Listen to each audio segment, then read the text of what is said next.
Welcome, listeners, to another episode of Listen, Learn, and Love, hosted by Richard Ostler.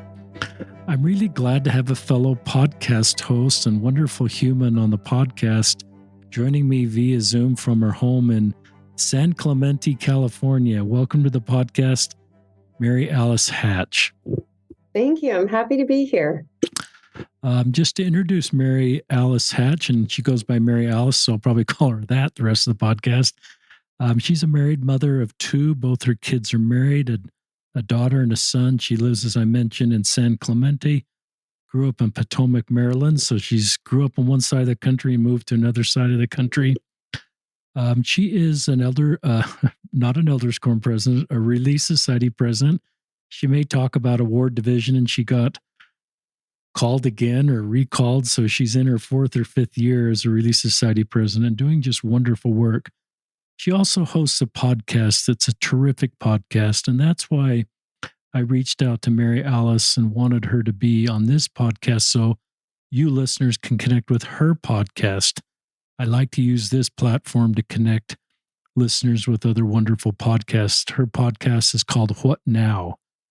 And it'll talk a little bit about her son who came home early from a mission and a little bit about our culture and just things that we can do to improve the culture. So Mary Alice and I have a lot of the same feelings about our love for the church and a desire to improve our culture so more can participate. So I'm grateful to have Mary Alice on the podcast and the work she's doing, not only through her LDS Tools sort of formal calling as Relief Society president, but this other work she's doing to help create Zion in so many ways. And listeners, I've had several people reach out that just talk to me about Mary Alice and the work she's doing and their and how needed it is and how it helps them feel wanted and belonging and safe in her Relief Society. So my hope and prayer is that you listeners will have some ideas that come to your mind from the work that Mary Alice is doing that in your circle of influence you can implement or at least consider and discuss in your councils.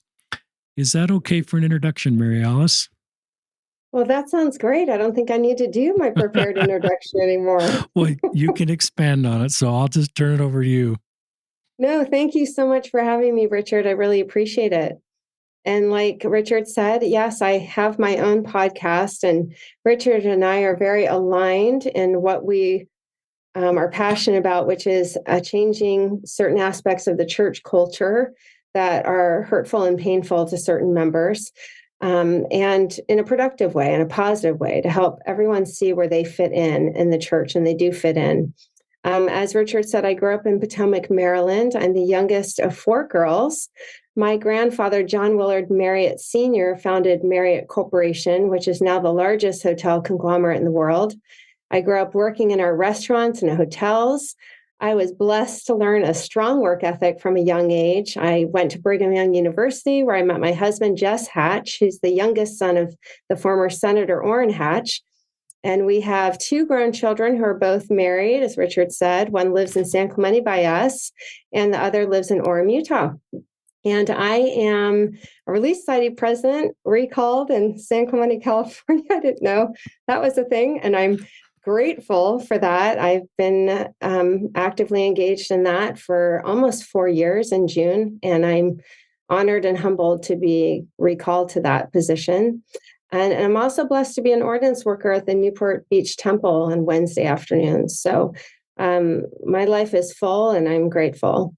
So, but a little bit about my story is in September 2019, I felt inspired to start the What Now podcast after our son came home early from his mission. And his early return showed us the reality of the stigma that still exists around not meeting that 2-year cultural expectation. And to be honest, I didn't feel like there were many resources that were helpful for us to cope with that altered reality for ourselves and our son, which motivated me to address these cultural challenges in a respectful and honest way with a podcast in an effort to create more understanding, hope, and healing for our church community. So everything in our church culture leads to serving a 2-year mission. I mean, we sing, I hope they call me on a mission when kids are in primary, and then mission prep. And most of our meetings focus on missionary work or missionaries leaving or coming home. So that can be really hard for people who don't serve or don't serve a full-time mission. I did not realize how much we talked about serving missions until my son came home early, and I was just so much more heightened to that. And I have to admit, I was a box checker. I wanted my kids to graduate from seminary and go to BYU and go on a mission. I mean, the whole program, I was all in. I was checking every box. But the reality is that not every child is going to meet that expectation, and that is okay. We all have our own journey. We're all going to connect with the gospel of Jesus Christ in different ways. So I want to reference your book a little bit, Richard. In your recent Listen, Learn, and Love book, you devote an entire chapter to early return missionaries. And you reference a talk given by Elder Holland where he speaks about how we don't need to quantify missions, but that there is value in going, no matter how long a missionary serves. And Elder Holland's video you referenced is the same video my son watched when he decided to come home early from his mission. And Elder Holland's inspired words really gave my son the courage to do what was right for him. And, we're hearing in conference and in the talks that our dear prophet, President Nelson, is giving, and he is pleading with us to receive personal revelations for the choices we make in our life. So how could I not support my son who sought revelation to leave his mission and receive confirmation that leaving was the right choice for him? I had to support that. Leaving the mission early, it still has a stigma attached to it because we place so much value in our church culture on men serving a tier mission and have so many judgments about those who leave early. For example, members might assume that these missionaries didn't have enough faith, or they can't work hard, or they don't have a strong testimony. And the reality is that a mission is not for everyone, and not every young man is going to go and serve for 2 years. And we have got to get over that in our culture and remove the shame we impose on those who worthily try to serve.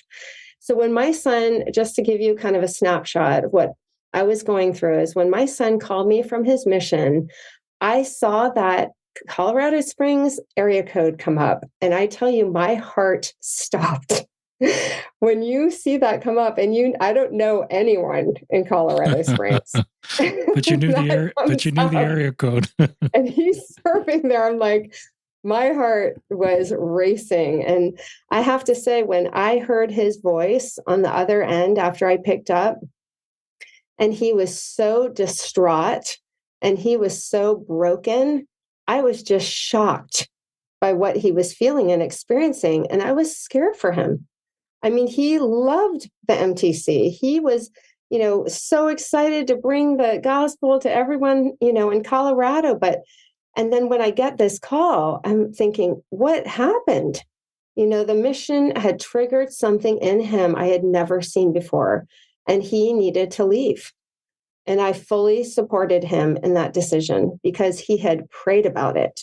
He watched the video from Elder Holland about not quantifying your missionary service, but that there is value in trying to go at all, and that the church is grateful for any amount of time they were able to serve.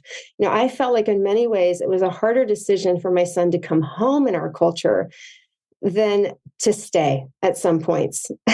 Because there's so much shame and backlash when someone comes home early. And this is pre-COVID. It was not as common. And I have to say, I was proud of him. I was proud of him for having the courage to know himself well enough to leave a situation that wasn't healthy for him. I mean, as parents, aren't we all teaching that to our kids?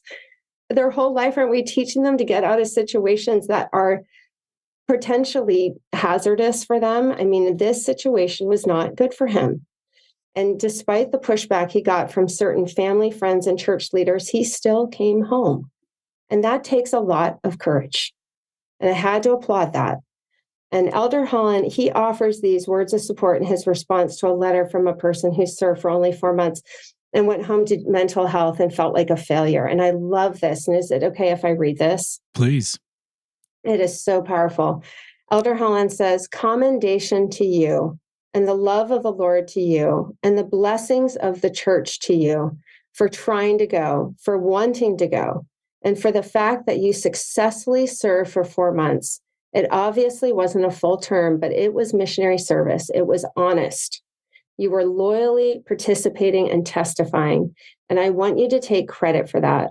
I want you to take the appropriate dignity that you deserve from that and to know that the Lord loves you and the church loves you for serving. I want you to be appropriately proud. I want you to take the dignity and the strength and the faith that came from your 4 months and cherish that forever. I don't want you to apologize for coming home. When someone asks you if you served a mission, you say yes. You do not need to follow that up with, but it was only for 4 months. Just forget that part and just say yes. You served a mission and to be proud of the time you spent. That is from an apostle of the Lord. That is validating to parents and children who have had missionaries come home. You know, when a missionary comes home early, we don't need to get all the details. You talk about this in your book, and I really like this. We don't need to get all the details. We just need to welcome them back. It's that simple. You know, tell them how happy you are to see them and ask them what they're looking forward to doing next. We don't need to pressure them to go back on a mission or make them feel bad about their decision to come home or why they're back home. It's not productive. It's not helpful. It's just hurtful. You know, I started my podcast when my son came home early from his mission in an effort to reduce the stigma attached to early return missionaries. I feel like the What Now podcast is part of my son's mission. I have been able to reach thousands of people through the podcast, and I would not have started that podcast if he hadn't come home.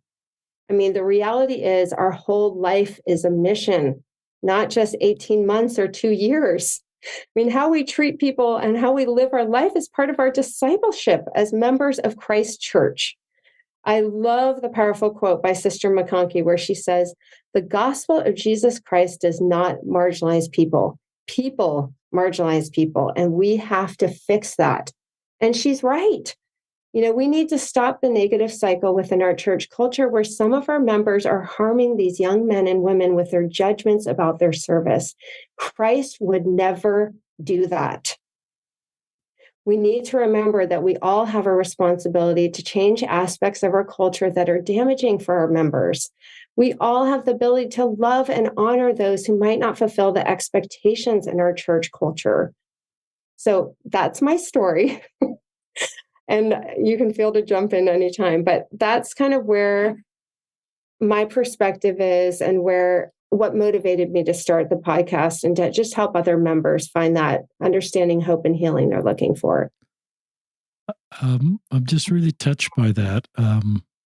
Thanks for just sharing your family story and leading into this podcast. And perhaps your son mission continues in what you are doing through the podcast and your guests and his story to improve church culture. And maybe this was all part of the plan for your family. Talk to,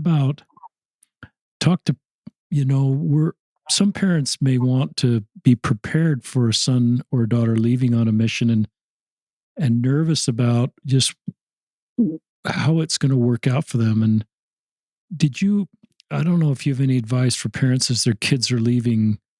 Were there any yellow flags you saw in your own son that gave you concern as he started, or was this a complete curveball? That's kind of one question. And I'll give you another question after that one.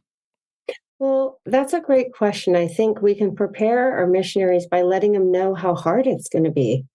You know, I remember my son watching My Best 2 Years when he was young, and sometimes we can make the mission look like it's like the easiest, best thing ever. And it's going to be just, if you're exactly obedient, it's all going to work out great, but it doesn't always do that. So I think you have to manage expectations.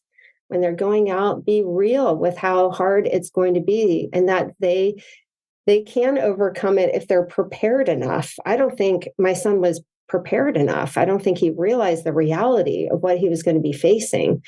And especially our kids are so tied into social media and they're used to being connected to people. They're not used to the isolation. They're used to having contact with people, on demand. And when you're on a mission, you don't have that. I mean, I think that's why he loved the MTC, because the camaraderie, all the young men his age, they're all in classes together, they're all amping each other up for the mission. And then you get sent out to the mission, you're in the middle of nowhere with someone you might not even like for 6 weeks. I mean, that makes me anxious just thinking about it. But maybe giving them some coping strategies on how to push through. So when they're out there, they can expect that. They can expect that they'll be lonely. They can expect that they might be isolated, and maybe give them a little bit of training or even therapy before they go to help them know what to do. And when those hard things happen, some coping mechanisms on how to manage it. You said something I've never connected the dots on. I'm aware this generation's very connected to social media, and sometimes we frame that as a negative way, but you just talked about it in a very matter of fact. That's the way they connect and make connection in a lot of ways, as well as classroom discussion like at the MTC. But when that changed so dramatically, that the impact on people's emotional health, your son and others, and realizing that that's just a reality of serving a mission and being prepared for that. I've never connected dots like that, Mary Alice. That was really helpful. More things the next question I have, and maybe you're going to get in this, is you talk about judgments when he came home. What advice do you have for people that want to do the right thing when a missionary walks in, whether they're a member of the ward or even someone in leadership that may feel my job is to get your son back on a mission? If you want to talk about either of those, go for it. Well, you really had an incredible chapter in your book, Listen, Learn, and Love, about the church culture. You have 2 books. It's the second book. And where you talk about that, where I feel like, sometimes church leaders can say things that can really cause a lot of damage. And it's important just to respect the value in them receiving their own personal revelation to leave for whatever reason that was, and validating that, because that is what we're teaching in our church. I mean, our prophet is saying, seek personal revelation for your life. And it's important because we never want people to feel like they have to go against their own personal revelation. That's what I think is so damaging to people. Wait, you've taught us to do this, but I did it, and now I'm being criticized for it. We just need to love people. Honestly, it sounds so trite and simple, but really, we just need to love. We don't need to judge. We don't need to push them back out on their mission, because I know we had a couple missionaries from our San Clemente mission that went home early. And I remember one of the mothers calling me, and she was really, really upset. And this is after, my son had come home early from his mission. I did say, I will give you one bit of advice. When he comes home, you just embrace him and you love him and you support his decision.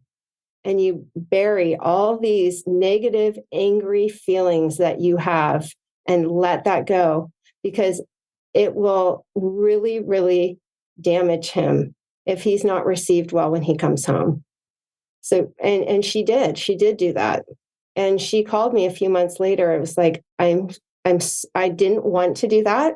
And I wanted to be mad, but she did do that. And it really salvaged the relationship, because when these kids aren't received well, it damages their relationships with their family and friends and whoever doesn't receive them well, especially their church leaders. I mean, church leaders are supposed to be acting as Christ would receive them. And would Christ do that? Would Christ shame someone? He would not do that. So, I mean, we just go back to our core principles of our doctrine, right? To love as Christ loves, to treat others as we want to be treated. I love the word salvage the relationship and how important that is to do. And this non-transactional, non-agenda love, it's hard to do as parents sometimes because we hope for these outcomes. We see generally how missions benefit those that serve, but there's exceptions to that. And I love that you come back, Mary Alice, to what our church teaches about personal revelation. And I love where you kind of talk about how personal revelation can sometimes butt up against cultural expectations or family expectations or general church advice, like all men should share missions. And I think it's really important to go, like you're inviting us to do, to say, let people own their personal revelation. And our personal revelation doesn't give us the ability to judge their revelation. And that can be hard as parents because we hope for things for our kids, but it's relieving in a way to say that's not our job. We take correct principles and let people govern themselves through personal revelation. I don't want to make this about me, but one story in that chapter is a young man when I was a YSA bishop, and he was pretty beat up. He was about 23, 22, and his relationship with his prior priesthood leaders was mostly all about getting on a mission. And he was kind of hanging on to his church membership. And I just, instead of doing that, I did a lot of listening to him. And the impression came to my mind was to do what you're inviting us to do, to honor his personal revelation. But it was conflicted because I knew in the back of my mind his parents were praying that somehow I'd say the right thing to get him on a mission. And maybe his home ward bishop, knowing he was over at the YSA ward, was hoping I would somehow get him on a mission. And that motivation in the back of my mind could lead me into what I'd call, and you may have some thoughts on this, sort of spiritual manipulation, where I would use scriptures or use things in a way to manipulate somebody to do something that I thought was right for them without honoring their personal revelation. Now, there's certainly stories of where a well-meaning bishop got someone to go on a mission without spiritual manipulation. So it's kind of a fine line, but I just recognized, and I listened to this young man, and he eventually, I just honored his personal revelation. I said, okay, I won't define our relationship by if you're going to go on a mission or not. I'll just walk with you. And how can I help you come closer to Christ? And he said, I'd like to work towards going to the temple. And then I lost track of him, and I share this story in the book. And then, 4 or 5 years later, I was a temple worker in the Salt Lake Temple, and he walked in to be married. And he just gave me this gigantic hug, and he allowed me to put that story and how much it meant to him. And I just was grateful for that. And not to say I did the right thing and other people did the wrong thing, but it's back to what you're trying to invite us to do, is honor people's personal revelation and then get behind them and support them. Mm-hmm. So more thoughts on that and how we can support early release missionaries, and just more on this subject. It's so close to home for you. I think you have more things to share with us. Yeah, I think too, for parents, it's really important because I found myself caught up in the culture. Like, okay, so if he does this, his life is going to turn out so much better than if he doesn't do it. I had all these fears surrounding the mission experience, like, oh, it'll make him so much more organized and so much more mature and so much better with people. And like, you have these really high expectations of what the mission can do for a child. I know most members feel that way. And also in our culture, I think a lot of people feel like, well, it's a reflection on me. If they do well and they're an AP, that means I was a great parent, but if they don't, somehow I failed, right? If they come home, I'm the failure. I know a lot of parents feel that way. And it's such a hard mentality to have, because our kids have their own agency and they're going to make choices that are totally out of the realm of our parenthood. And it's not a reflection of our parenthood. It's just a reflection that they have agency. And we don't need to attach our self-esteem to their agency.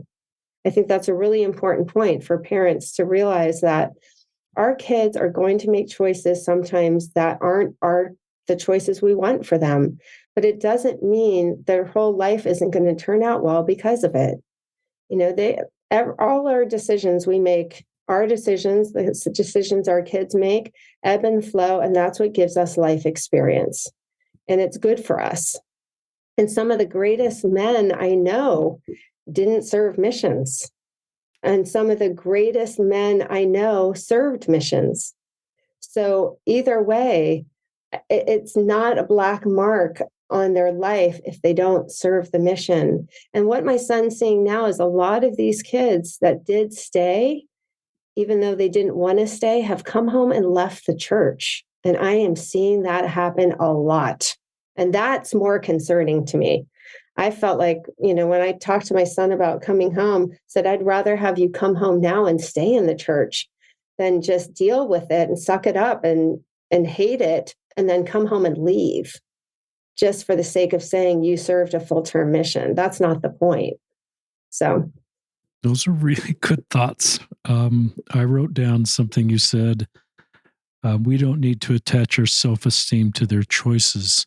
What a powerful parenting principle that's often really difficult to do.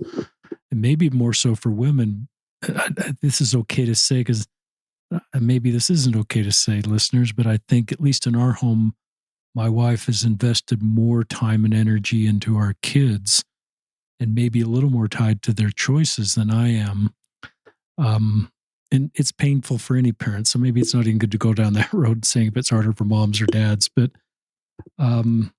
culturally, you're right. We want these for our kids, but then sometimes our own self-worth gets tied into our kids' choices.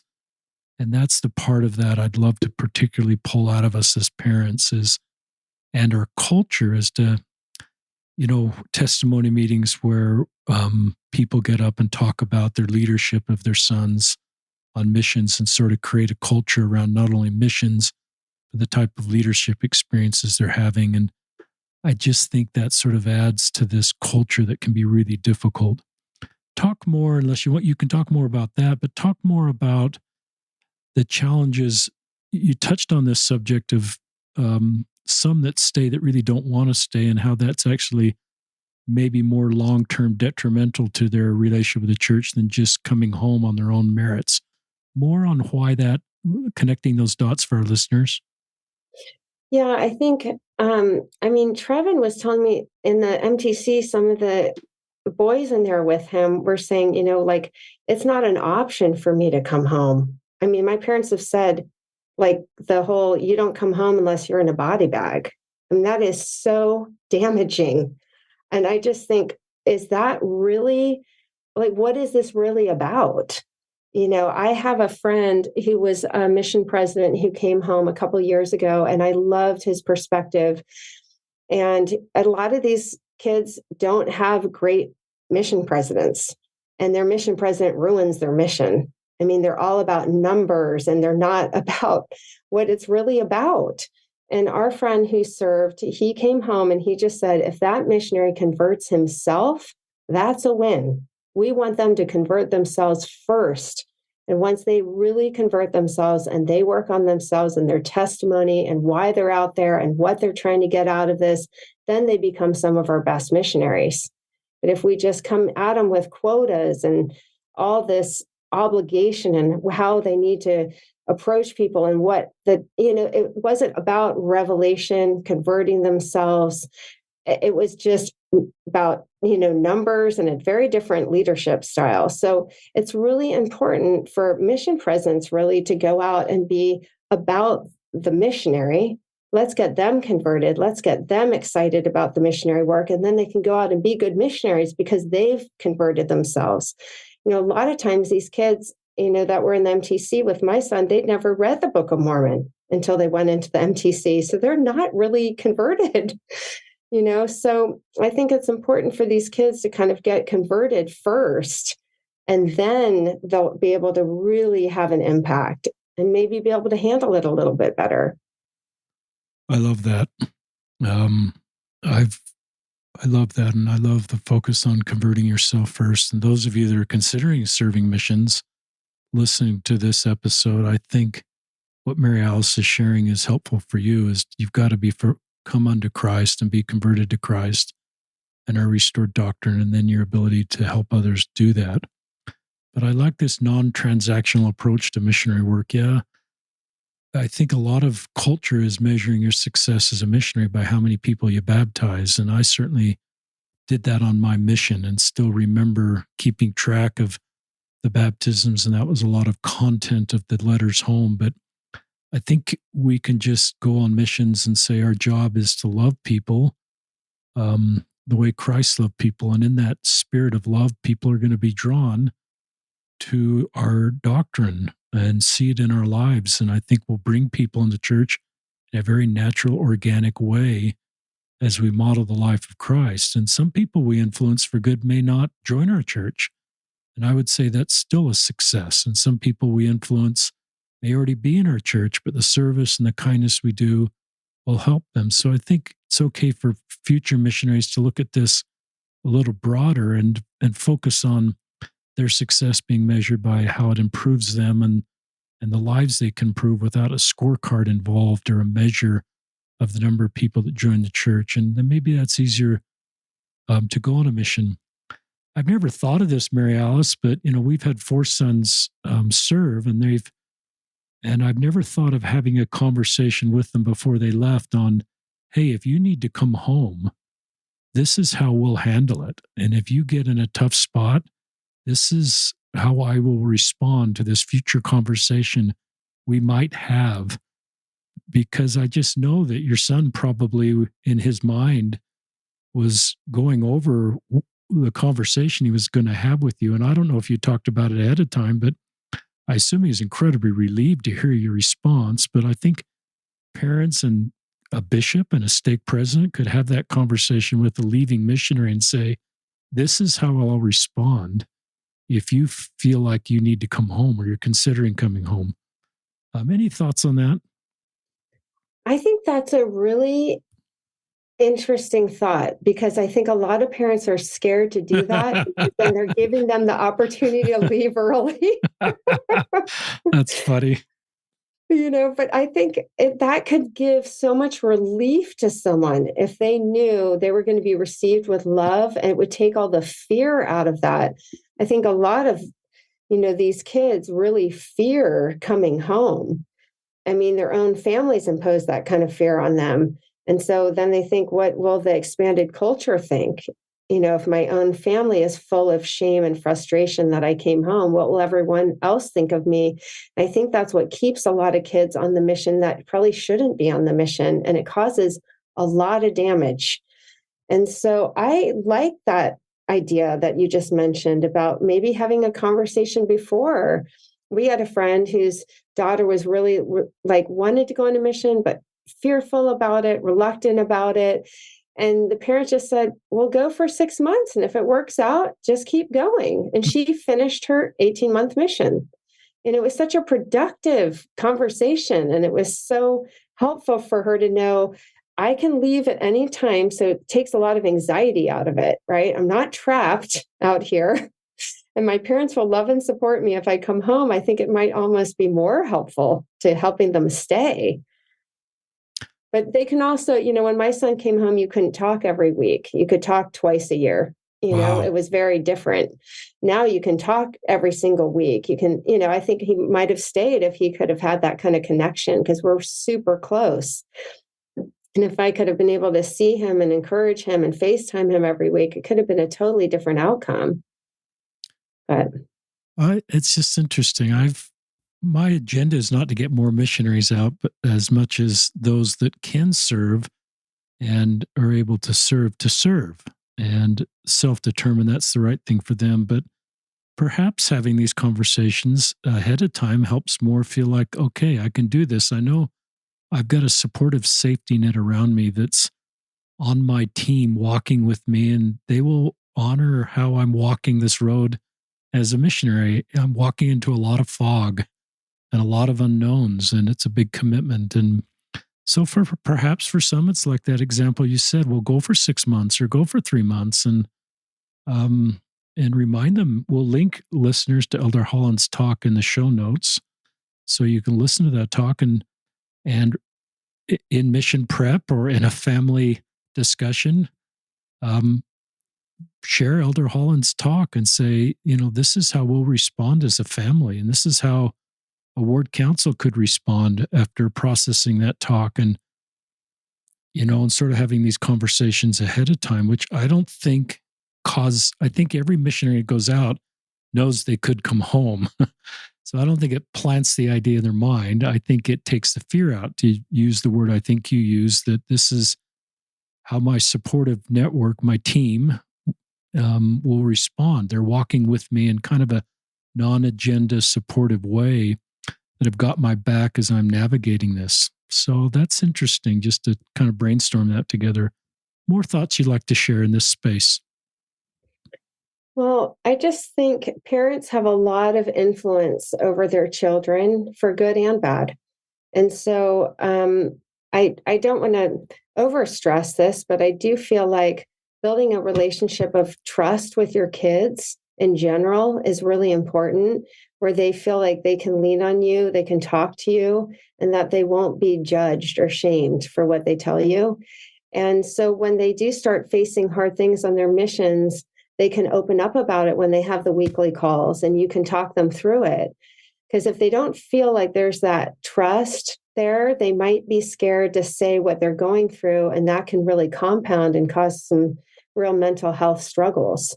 So maybe just try to kind of put your own agenda aside and just try to understand where they're coming from and be the cheerleader. Be there for them, be there to listen and to love and to uplift them and to help them. And just because they're scared or they're having a hard week, it doesn't mean the whole thing's going to fall apart. It just means they need the love and support you can offer. I love that. You could talk about, listeners, these aren't often real scripted. We just kind of, it's like Mary Alice and I going out to lunch and hearing her story.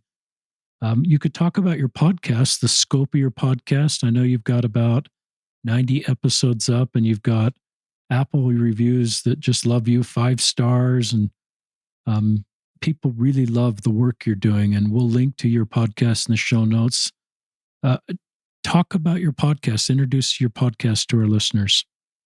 So the podcast is called What Now? And what we do is we have honest, faithful discussions about the Church of Jesus Christ of Latter-day Saints culture and beliefs. And we design it to be able to encourage, uplift, and inspire those who are listening. And we talk about everything you could possibly think of. I mean, we talk about manifesting your potential and having a faith crisis. We talk about abuse. We talk about parenting hacks and pornography and being a working mother and facing infertility and better communication. I mean, there's 89 topics we've talked about so far, and it really has been an incredible resource for people. I did intentionally design something I didn't see out there because it's what I needed. And I didn't have that to help me and support me when my son came home. And I just felt like, coming home early from a mission is just one of the topics.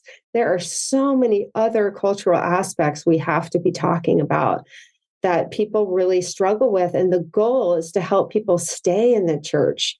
I mean, that's the whole goal of the podcast. It's positive messaging. We're open, we're honest, we talk about the topics in an honest but faithful way to help people see where they fit in. And they all fit in. Christ loves all of us, and he values whatever genuine offering we can give, and that there is room in this church for everyone. And we have a responsibility as followers of Jesus Christ to withhold our judgments and the limitations we might be tempted to impose on others and be stone catchers, not stone throwers. I love that. Stone catchers instead of stone throwers. Talk about, listeners, I just love the scope of this podcast under the umbrella of improving our culture and the really important, tender topics you're taking on. And I think you know this, Mary Alice, but I just recognize that I think a lot of our members are craving for this kind of content and tool and a desire to talk about this. I think there's circles sometimes out of the church that will talk about these tender topics, but we need to find community in the church to talk about the same content and process the same sort of issues in a way that is faith affirming. I sense a lot of parents want to develop better skills to talk to their kids about these topics because they're talking about them much earlier than I was, certainly.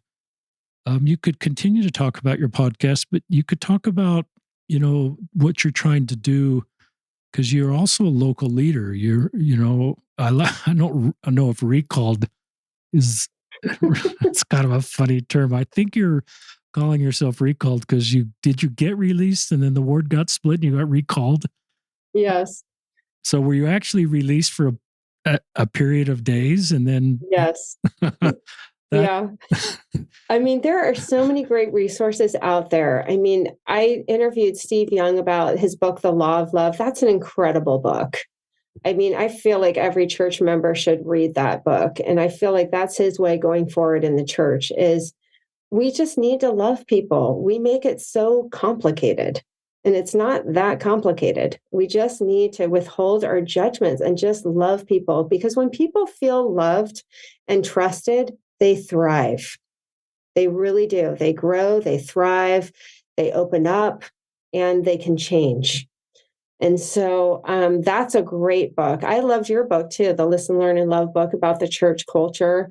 I've interviewed dozens of people who have written incredible books that are so powerful. And I really created this too, not only to address, my son coming home early and what that looks like in our church culture, but as a resource for me to send these podcasts to people. When people struggle with LGBTQ, I've interviewed Charlie Bird, I've interviewed Tom Christofferson, I've interviewed Ben Shalati, I've interviewed all these guys. And a lot of them that you've interviewed, Richard, a lot more than I have, because that was your focus for so long. But I can send them podcasts about it. I've interviewed mothers of LGBTQ kids, counselors of LGBTQ. A lot of members struggle with that, and we have great resources to help them. I mean, people, who we have so many of my sisters that need a lot of these topics to feel included, where they're divorced and they're not sure where they fit in, and they don't have the eternal family anymore, technically, because they've been divorced. And then they keep talking about in church these forever families and their families broken. And it's so hard for them to show up every week, and we talk about that. And we talk about all these vulnerabilities in the church where people really need resources to see that they are cared about, they are included. We had one sister who was on the cusp of leaving the church, and I asked her to speak in Relief Society. And that was happened. I just felt inspired to ask her. And it happened to be at that time in her life, she was ready to leave. In the moment I asked her to teach, and the fact that she was asked to teach, she felt seen, she felt heard, she felt empowered, and that she felt cared for. And we don't have to be afraid to include people who are on the fringe. We can just sweep them right in and show them that we care and that we love them. And I feel like, my opportunity and my service right now allows me to do that. And this podcast allows me to do that and have a resource I can share with people and say, you're feeling this way. There are other people that feel this way too. You're not alone. And people need to know that. I love that story. That actually brings a few tears to my eyes. One is it helps me know that you knew this woman well enough to know where she was on her faith. And you, as her friend and as a Relief Society president, had this, I sensed she could trust you enough to be honest with you where she was. And that's a principle, I think, of good leadership, is that we somehow project that we're safe for the people we have stewardship responsibilities, so they'll open up to us. And then that you invited her to teach.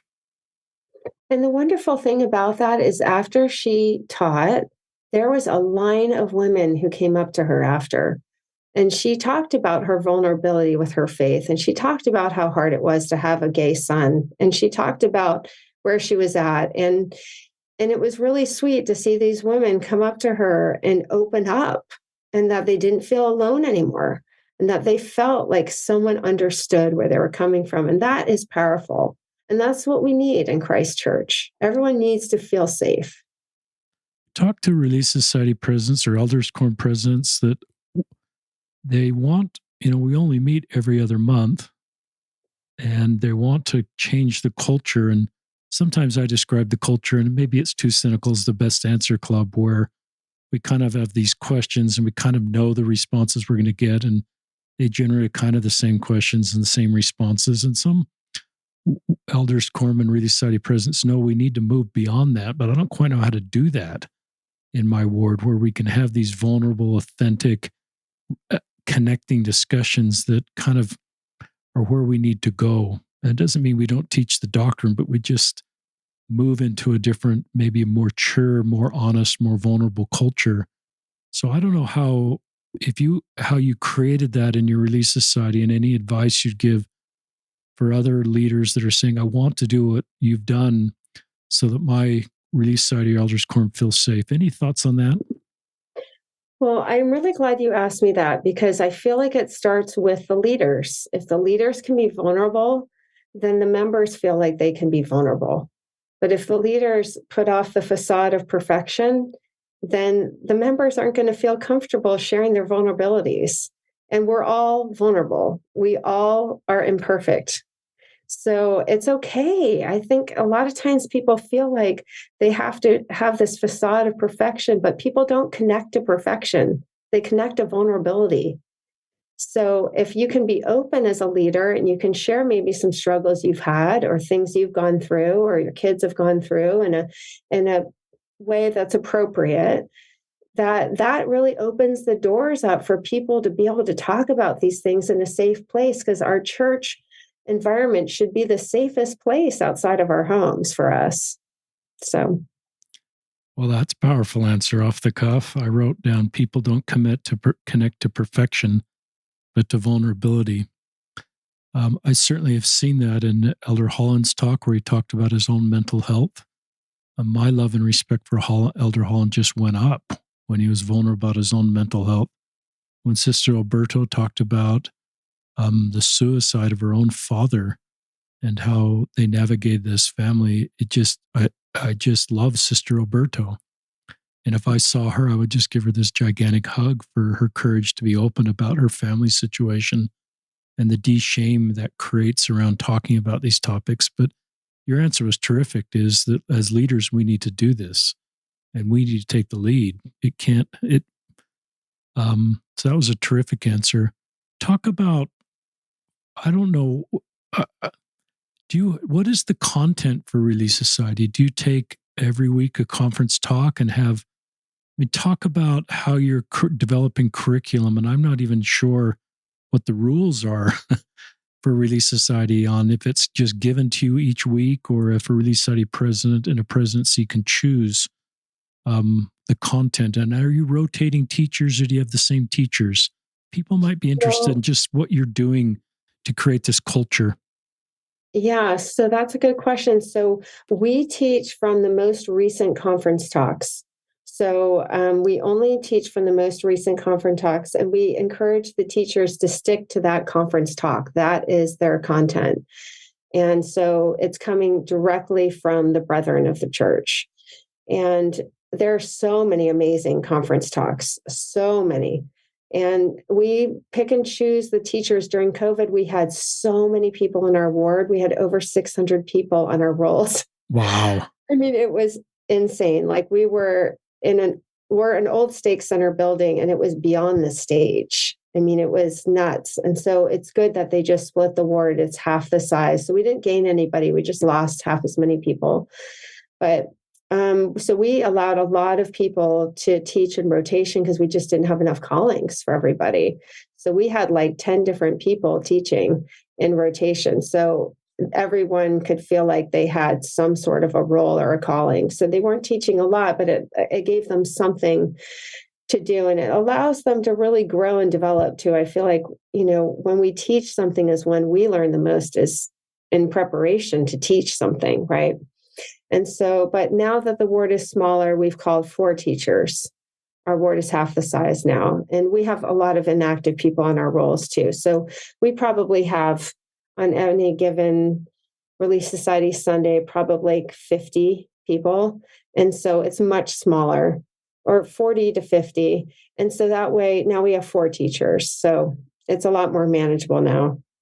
It's actually a lot easier being Relief Society president now. We had 56 families move in during COVID. That is amazing. Talk about how to create vulnerability when a conference talk itself doesn't have vulnerability. Some conference talks do, and they would lead more into a discussion. Some might be more a statement of our doctrine. Talk about, and maybe you can use our doctrine to talk about vulnerability or be real. Any thoughts for just teachers that are listening and saying, I want to do what Mary Alice is suggesting, but I'm looking at a conference talk and I don't see how to create vulnerability or connection as I teach the doctrine? Well, I think you can also change. If it's not a talk you feel comfortable teaching and you don't feel like you connect with it, you can talk to the counselor over the lessons and just say, would it be okay if I taught this other conference talk? I feel like I connect with it a lot more. It's okay to speak up. But just, I mean, I really feel like personal experiences and allowing people in the membership who are sitting there listening to the lesson, allow them to speak. I think the best lessons are when the members are sharing their experiences. So if you don't feel like there's something you could really connect on or you're vulnerable about, you could open it up and allow the people in the room to share. And I think the best teachers do that. It's really about asking questions that allow people the opportunity to open up about their experience. And then you get this whole variety of experience from people. I love those lessons. And we encourage our teachers to do that. Open it up for conversation, because that's where people learn the most from each other. I love this line that the goal of the teacher is to open it up for people to share their experience versus maybe a fact based sort of scholarly answer. Those scholarly answers are often very helpful to help me understand the doctrine, but sometimes the application of their personal experience moves me more. And I think we're yearning for that a little bit more. So I love just the way you kind of frame that up. And I think to your point, it starts with leaders and and leaders opening up about their personal experiences. I remember listeners I've seen a therapist twice in my life, and once was when I was a YSA bishop, and I remember feeling shame. And I wrote this in the book about mental health that I hope my YSAs don't ever see me going into my weekly therapy appointment because they'd think less of me. And, you know, I've thought about that, Mary Alice, and I thought, in the appropriate situation, I might have been open about that. And I don't think it would have had the YSAs think less of me or my calling to be the YSA bishop, but maybe they would have felt safe opening up to me, maybe not about mental health issues, or just say, this guy's pretty real. Just and he feels safe to me, and he's talking about at times his own journey. And so I've thought about maybe I could have done that in hindsight, but I felt shame. I remember actually my office for my therapist was on the other side of town. I remember parking my car and being glad it was on the other side of town because the likelihood of YSA would see me would be very low. And I've just thought about that, about perhaps how I could have handled that. What I saw as a weakness is just a reality of my life, but maybe in an appropriate way created better connection and better conversation. And maybe people that needed therapy and needed mental health resources, just like people have broken bones or pretty quickly will turn to physical help, they would have modeled that in their own lives if they had seen me model that um, outwardly in my life. So, just some food for thought, listeners, as you're trying to figure the best way to create a culture around you as a parent or you as a local leader. We've got about 5 more minutes, roughly. Mary Alice, do you have more things you'd like to share? Well, I just think as members of the church, we're all inherently good people, right? We're all striving to help and love and lift other people, and that we don't have to be afraid of being vulnerable. I think our human nature is scared of that. And the real way we connect, like you were talking about Sister Roberto, I mean, I can't imagine the guts it took for her over the pulpit in conference to talk about the suicide of her father. But look at the fallout from that. So many people have gotten help because of it. And so many people have felt validated because of it and safe because of it. And oh my gosh, a church leader is talking about suicide in conference. So we can be more open. It gave permission, I think, for leaders to be more open. And I just know when I've struggled through things in my life, when someone comes to me and they say, I've been through that and that was hard. And I can relate to what you're going through. It's so healing that we're not alone in our suffering. We're not alone in our discouragement. We're not alone in feeling alone. And sometimes we will feel alone because in this life, we are going to have challenges and hardships. And Heavenly Father has designed this gospel of Jesus Christ to be a healing balm for all of us, that we are supposed to be there to love and lift and support each other, just like us as parents want our children to love and lift and care for each other. It is so endearing when I see my children loving each other. There's nothing makes me happier. If they are judging each other and criticizing each other, it pains me. And I think that's how our Heavenly Father feels. I think it pains him when he sees us hurting each other, and how much joy he feels when he sees us genuinely loving and reaching out to each other and supporting each other. So, and I say these things in the name of Jesus Christ. Amen. Amen. Thank you, Mary Alice Hatch. I've just been moved listening to you, and thank you for the work you're doing in so many circles, formally through your church callings and your temple service, but this kind of informal way through your podcast and acting on your impressions to start something new. There may have been voices in your head said there's already enough podcasts out there, but I think your podcast is really needed.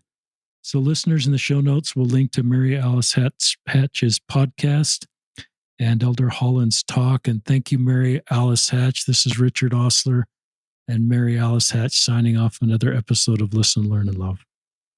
Thank you so much. Appreciate the opportunity.